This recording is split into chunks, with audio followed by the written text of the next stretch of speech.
दोस्तों आज ही बिहार में फ्लोर टेस्ट हुआ है और इसके बाद अभी अभी एक बहुत बड़ी खबर सामने आ रही है कि बिहार में एआईएमआईएम के पूर्व प्रत्याशी कहा जा सकता है कि बिहार के एआईएमआईएम के बहुत बड़े नेता में से एक जो नेता हैं उनकी हत्या कर दी गई है। आप तमाम लोग जानते हैं कि पिछले ही साल के आखिर के महीने में मतलब आप समझ लीजिए कि दिसंबर में सिवान के एक नेता के सिवान में जो एआईएमआईएम के जिला अध्यक्ष थे उनका कत्ल किया गया, जिसके बाद बिहार में लगातार जो है उस उनके कातिल को ढूंढने की बात सामने आ रही थी, लेकिन अभी तक वहां पर बिहार पुलिस प्रशासन जो है वो उन आरोपी को तलाश नहीं पाई। और आज एक बड़ी खबर सामने आ रही है कि लखनऊ जा रहे, आपको बता दें गोपालगंज के पूर्व प्रत्याशी जो रहे हैं एआईएमआईएम के, उनका जो नाम है सचिव, प्रदेश सचिव भी हैं वो अब्दुल सलाम असलम साहब, अब्दुल सलाम असलम मुखिया जी के नाम से वो काफ़ी फेमस थे, उनकी हत्या कर दी गई है। वो लखनऊ के सफ़र पे निकले थे और इसी दरमियान इस बीच में उनका कत्ल कर दिया गया है।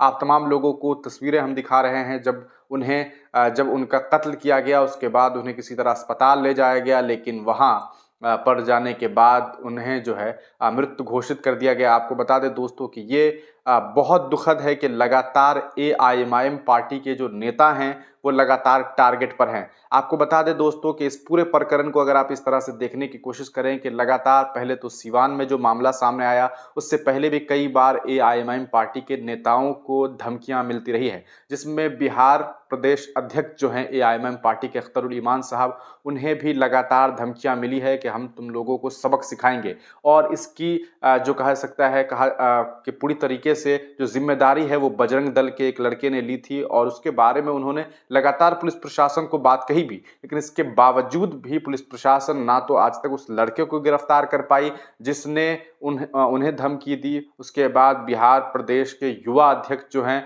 एआईएमआईएम के, उन्हें धमकियां दी और लगातार वो धमकी दे रहे हैं। वो असदुद्दीन ओवैसी के खिलाफ बोलते हैं, वो लोग जो ट्वीट करके ये कहते हैं कि हम उन्हें खत्म कर देंगे और तरह तरह की बातें सामने आती है, लेकिन इसके बावजूद ऐसे लोगों की गिरफ्तारी ना करवाना और उन लोगों की गिरफ्तारी का ना होना, ये बताता है कि बिहार में प्रशासनिक व्यवस्था कितना विफल हो चुका है। आप तमाम लोगों को हम लाइव तस्वीरें दिखा पा रहे हैं स्क्रीन पर, जिसे देख करके आपको अंदाजा हो रहा होगा कि कितनी बेबसी और कितने बुरे हाल में जो एआईएमआईएम के नेता हैं उन्हें मारा पीटा गया है और उसके बाद कहा सकता है कि उनका कत्ल किया गया है। आपको बता दें दोस्तों कि गोपालगंज उपचुनाव में एआईएमआईएम पार्टी के तरफ से जो हैं वो पूर्व प्रत्याशी रह चुके हैं और सह प्रदेश सचिव अब्दुल सलाम असलम मुखिया जो हैं उन्हें गोली मारी गई है। मारने पीटने का अर्थात ये था कि उन्हें गोली मारी है और गोली मार करके उनकी हत्या कर दी गई है। इस पिछले ही साल आपको बता दें दिसंबर में सिवान के जिला अध्यक्ष आरिफ जमाल को गोली मार करके हत्या कर दी गई थी। इस पूरे प्रकरण पर असदुद्दीन ओवैसी ने ट्वीट किया है, जो आपको स्क्रीन पर दिखाई दे रहा होगा, जिसमें लिखा है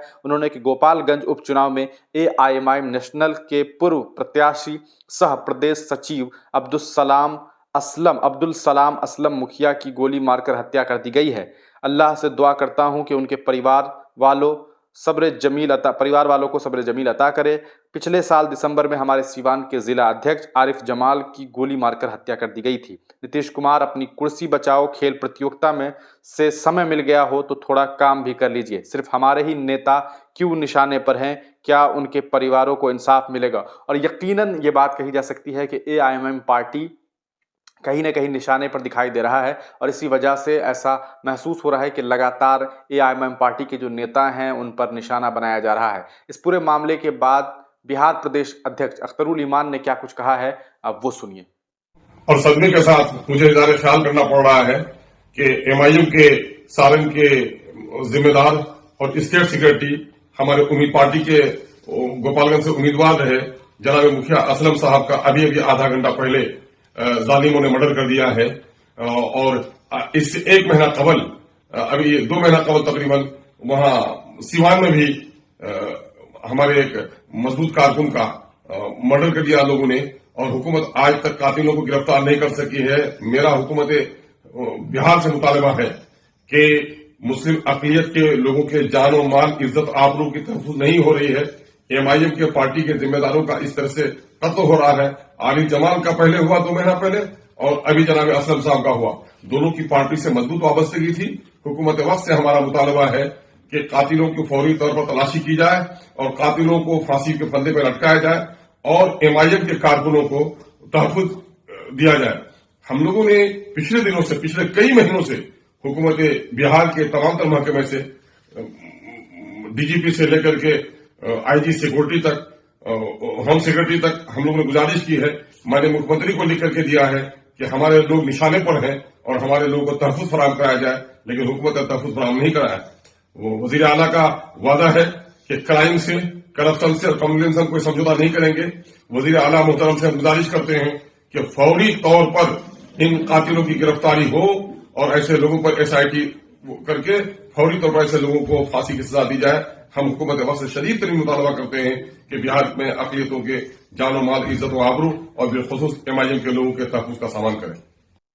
तो सुना दोस्तों आपने कि किस तरह से बिहार प्रदेश अध्यक्ष जो हैं एआईएमआईएम के अख्तरुल ईमान साहब ने उन्होंने तमाम बातें बताई है और उन्होंने बिहार की प्रशासनिक व्यवस्था के विफलता पर सवाल खड़ा किया है। उन्होंने पहले भी कई बार बिहार के शासन प्रशासन से ये मांग की थी कि एआईएमआईएम के नेताओं पर लगातार जो है वो कहीं ना कहीं हमले हो रहे हैं और वो निशाने पर हैं, उनको लेकर के कुछ सोचा जाए। लेकिन बिहार में लोगों को सत्ता परिवर्तन में ही इतना ज़्यादा मज़ा आ रहा है कि उन्हें बिहार की न्याय व्यवस्था से कोई लेना देना नहीं रह गया है। इस पूरे प्रकरण पर आप तमाम लोग क्या कुछ सोचते हैं, अपनी राय कमेंट सेक्शन में ज़रूर दीजिएगा। आगे हम इससे रिलेटेड तमाम अपडेट आप तक पहुंचाते रहेंगे। चैनल को सब्सक्राइब कर लीजिएगा और वीडियो को ज़्यादा से ज़्यादा शेयर कीजिएगा।